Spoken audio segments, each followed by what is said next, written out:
time for Mike Dell's World.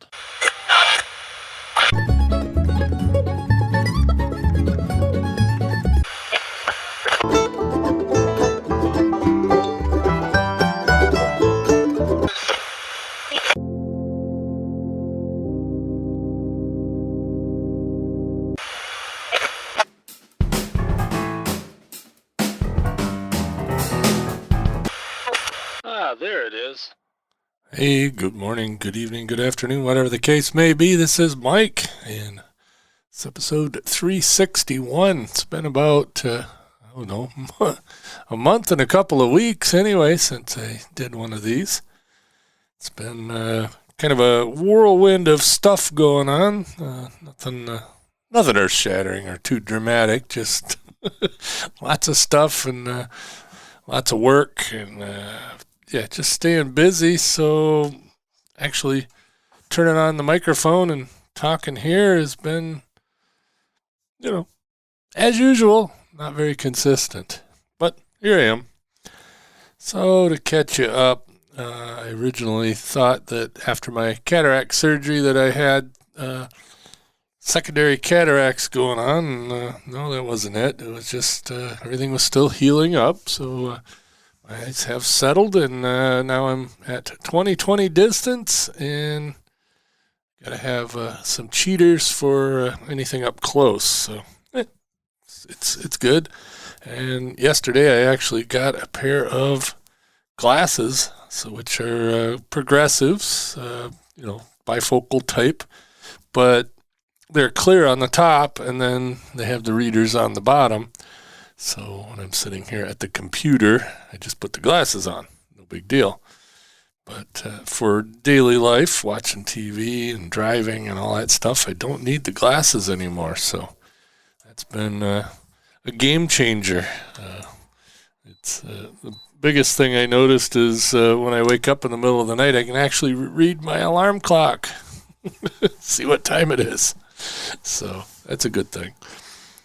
And, of course, there's been a lot of stuff going on in the podcasting world, which is keeping me busy with the Podcast Help Desk and Podcast Insider in the podcast world, plus my day job. So just been doing all kinds of stuff. Haven't done any traveling yet, so I haven't been on an airliner since October of 2019.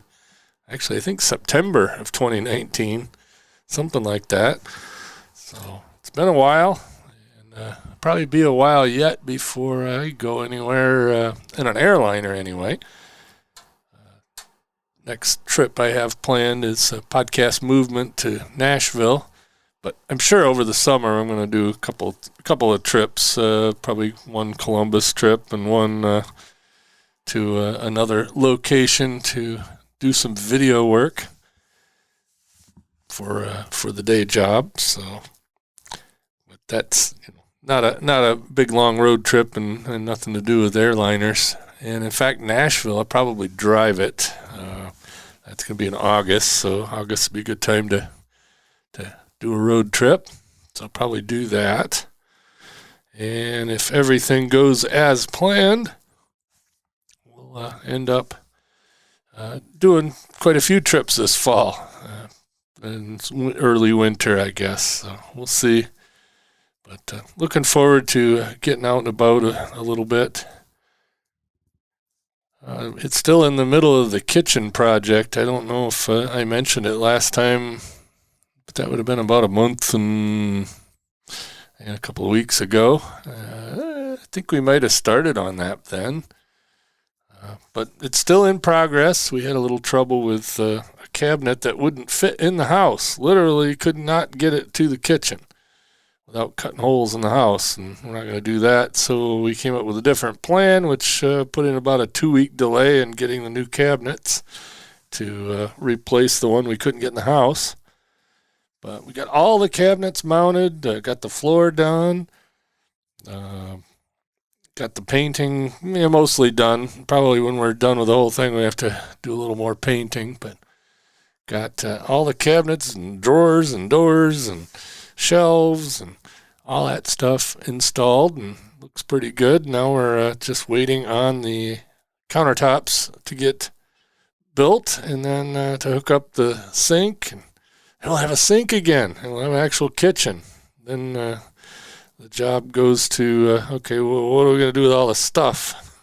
What cabinet goes where, and what drawer has what, and all that. A lot of that, my wife's already been doing, so that's a good thing. But it's been a long, slow process, mostly waiting for things to happen and cabinets to be built and delivered and all that. But it's all coming together, and it's all good. It's nothing like this shed project, the office / ham shack / studio here that I'm sitting in currently. That's all done and looking pretty good. Got a couple things to do this year outside. Going to enclose the bottom. It's kind of, it's open underneath, and I want to get that enclosed in and maybe insulate it a little bit better. It wasn't too bad this winter, but of course this winter wasn't too bad, so there goes it. But the heat worked really good. The air conditioner that I have works, and I've actually had to use it this year. It's like 80 degrees at least once this year already, but no, not right now. In fact, my outdoor thermometer, the batteries on the sensor are gone, so I can't tell. So according to my watch, it says it's 43 degrees in Traverse City here on a Thursday night. But yeah, it's like I said, been busy. Work's been really busy, which I think is a good thing, because I'd rather be busy than bored, and makes the days go as planned, and it's all good. Definitely not complaining, put it that way. So I'm thinking, about this podcast and my other podcasts, and just what direction am I going to take? I think I did enjoy doing some historical stuff, talking about northern Michigan and talking about different aspects of life around here. So I think I'm going to get back to that. So I think the next episode, I've got a book that I've been reading. I'm not done with the book yet, so I haven't really learned a whole lot. I'm about halfway through it, and it's The Complete History of US 31 in Michigan.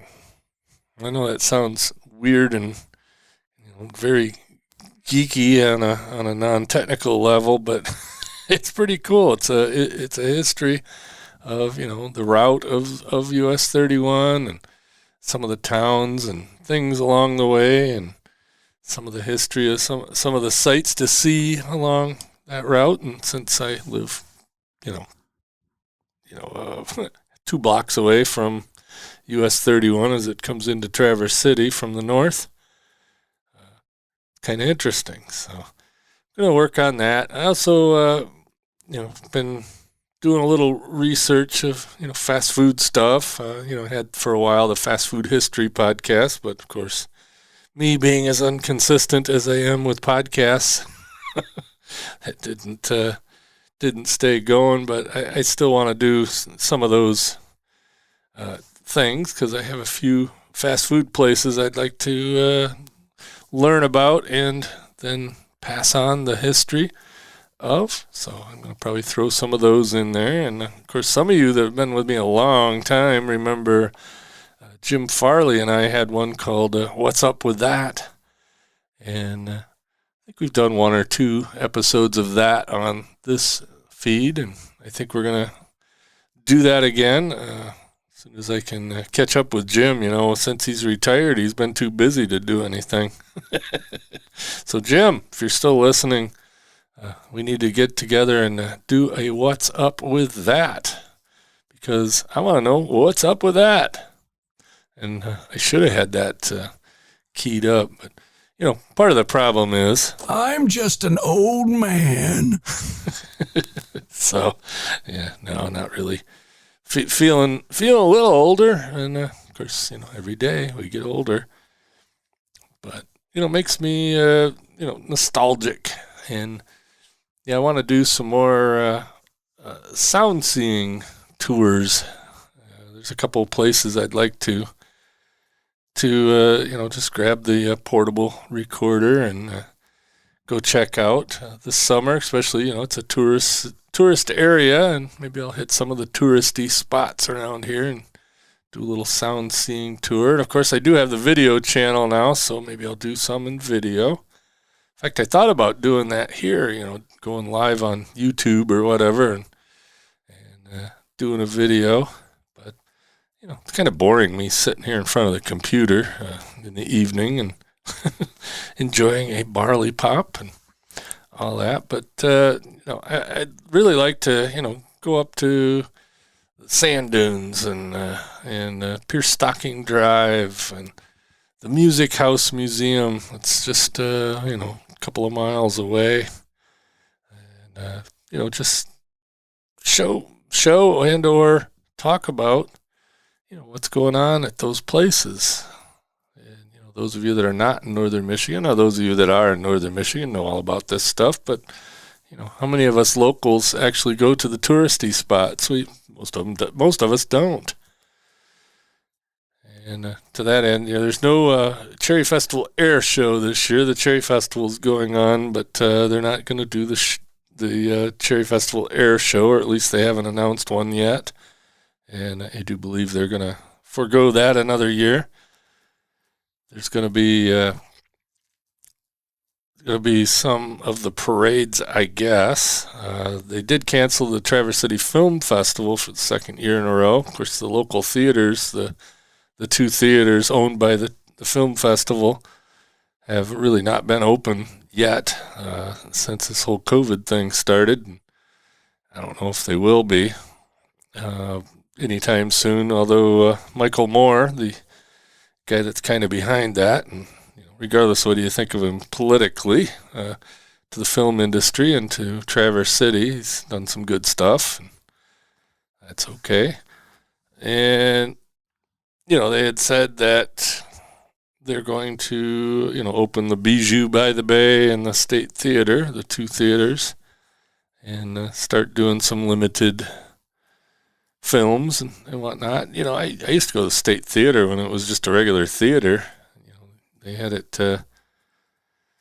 they would do the Saturday matinee, so they'd play Disney movies and cartoons and whatever, and Mom and Dad would drop us off and give us a dollar, or maybe it was 50 cents. I forget what it was, but the ticket was cheap, and then it was enough to buy popcorn and some candy and a pop, and we'd spend all afternoon watching Disney movies or cartoons of some sort, and it was a good break for them and good fun for us kids. Of course, we had kind of the run of the place, and it had, it's an old-fashioned theater with the big balcony and all that, something out of the 30s or 40s. So it might be fun to talk about maybe, the theaters in town and the Opera House. So we have a big opera house here in Traverse City, and that's been around since the 1800s, late 1800s, I guess. And, of course, the State Theater used to be called the Mystic, and it was way before my time. Or at least that site was the Mystic. I think that burnt down, and then when they rebuilt it, it was the State. And then one block up on the same street, on Front Street, the main drag through Traverse City, there was another one called the Michigan Theater, and it was pretty much a carbon copy of the State Theater. The only difference with that one is the sign was vertical instead of horizontal. And the basement of the Michigan Theater was a roller rink, roller skating rink. And, when I was growing up in the 70s and 80s, it was a disco roller rink. It was called the Fun Factory. And I don't know, I guess that space still exists under there. I'd actually like to find out who owns it and maybe take a tour of it. Of course, one of my listeners here, or was a listener here anyway, and I'm drawing a blank on the name, sorry, But he's quite the expert about the old Traverse City State Hospital and wrote a book about it. And I do want to get him on here. And he said, forgive me, I'm drawing a complete blank and I'm not going to look you up on Facebook right now. But anyway, I'd like to get him on here and we'll talk about the old state hospital, the Northern Michigan Asylum, I think it was called at one point. It's an old Kubrick building, great big, huge campus over on the west side of town, below the ridge, and they used to it used to be self-sufficient. There was a farm and the old barns, and the old barns are still there. And the building 50, the main Kubrick building, I think it's Kubrick. Maybe I'm thinking film director, but anyway, something like that. I'm sure I'll be corrected. But that old building was built in the 1800s, and it's now been repurposed. It's condos and senior living, and the underneath, or kind of the bottom floor, is called the Grotto, and it's just a big, long, meandering sort of shopping mall, but not like the shopping mall with Sears and Penny's in it. It's it's all local little businesses, and it's a nice little coffee shop there, Cup of Joe, and it's quite the thing. And there's some restaurants in that facility, and then some of the old cottages have been repurposed, and it's really quite the facility, and it's got quite a history around here.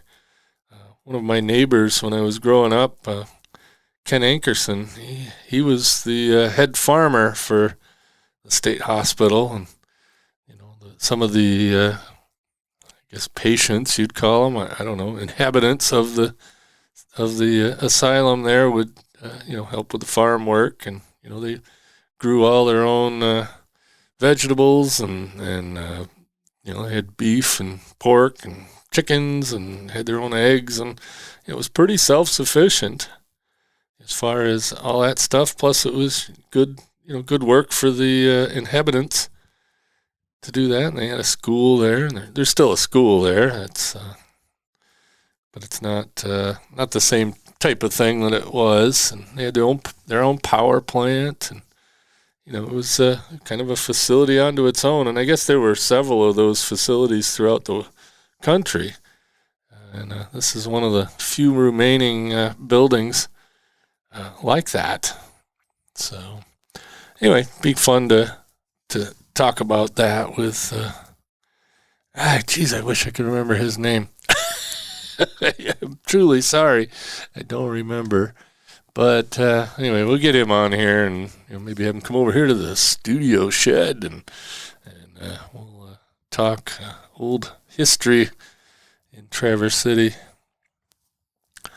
But that's kind of what's been going on here. Just thinking about lots of things, and it's just there's just so much going on in the world, and I don't want to get onto a political rant, so I'm not going to. But there's just so much stuff going on in the world that it's hard to put down thoughts without veering off into the political. Of course, I have my own rants about all that stuff, and I've talked about some of those on here. And agree, disagree, whatever, that's fine. Everybody's entitled to their opinion, and that's all good. But it's so divided sometimes that if somebody with a little D next to their name says something, and anybody that has a little R next to their name, absolutely, that's the most evil thing I've ever heard, and same thing the other way around, no matter what. And it's just not the way to be. Good ideas can come from anybody, and bad ideas can come from anybody. Like I said, I have my own thoughts on that, but I'll feel free to rant when I need to, but at this point, it's just getting silly. Walk into a place, and you can tell which way they are by what masks, if they have masks on or not. And I think masks are, as I've said here, I think masks are just a virtue signal, of the people that are woke. And I don't think they really do what they say. Now, obviously, you're not going to spit on anybody through a mask, but I don't spit on anybody anyway. So, and I don't think this disease that everybody's freaked out about is, in most cases, that deadly. Okay, I'm going to veer off into politics. I'm not going to do that on this episode, so let's just go on. One last thing on that. I saw a quote today. Somebody posted, that it's all based on science. And then in parentheses, they said political science. And I think that's more the case. I think it's more political than science. I think we know less about the reality than they lead us to believe. And, just look at some of the messaging, it's talking points, both sides. I'm not saying, the Republicans or the Democrats are all right or all wrong. I'm just saying, just look at some of the talking points. If they're all saying the same thing, then somebody's wrote the memo. And I do find it a little interesting that the state of Michigan was one of the most locked down states, and it still kind of is, although less so these days. And we've had a surge. And California was one of the more locked down states, and they had a surge. But yet Texas and Florida have been wide open. Now, is it because they're down there where it's sunny all the time? And was it the sun that helps it? Who knows?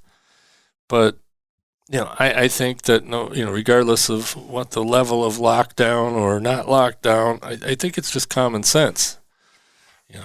Wash your hands, don't be stupid, all that. And, I'm not even going to talk about the vaccine. That's neither here nor there, and I'm not even going to give you my opinion about it. How about that? Anyway, geez, I don't want to roll off into that. But I thank you guys for listening, and if you notice, I did change the artwork yet again. Hopefully you'll see the new artwork. I was slightly inspired the other day and sat down and change the artwork to something that looks just a little bit nicer, I think. And I think I'll leave it alone for a while. We'll see. And it was kind of an experiment to see how long it would take the different apps and directories and whatnot to get the memo. One of the things I'm famous for in the podcasting world is I hate Spotify. And it's not that I hate Spotify. I have a moral objection to how they're doing podcast stuff. And so I famously pulled my shows off of Spotify. Well, today I actually put one of them back. So Podcast Help Desk is now available on Spotify again. Not that I'm in love with Spotify, but I'm going to go by the old adage, I don't care how you listen, as long as you listen. I'm going to leave this one off of there just as my little protest. So if you really, really, really, really want me to put this on Spotify, tough. Sorry. I got 100 other ways to listen to this show, and you're welcome to use any of those. But Podcast Help Desk is available on Spotify as of a couple hours ago anyway. Maybe it was more than that, probably 5 hours ago. But anyway, it didn't take long for them to put it back after I told them to put it back. It's all good. There was a reason for that. I'm doing an experiment over there at podcasthelpdesk.com, and that I'll talk about on Saturday's show. But the next episode is going to be the experiment, so we'll see how it works. But those of you that are on Apple Podcasts, I'm actually recording this at 10 o'clock at night on Thursday. I'm going to release it probably 10:30 on Thursday. But I bet you it doesn't hit your iPod or your phone or your iPad or your Mac or your iTunes desktop software. I don't think it's going to hit any of that until sometime in the middle of the night. So this will probably be Friday morning before you even see that this exists. But kind of let me know when you first noticed it. You can email me, mike@mikedell.com. And that's going to be part of the experiment over at Podcast Help Desk, among other things. So just check it out if you're interested in the podcasting world. Otherwise, I will catch you next time.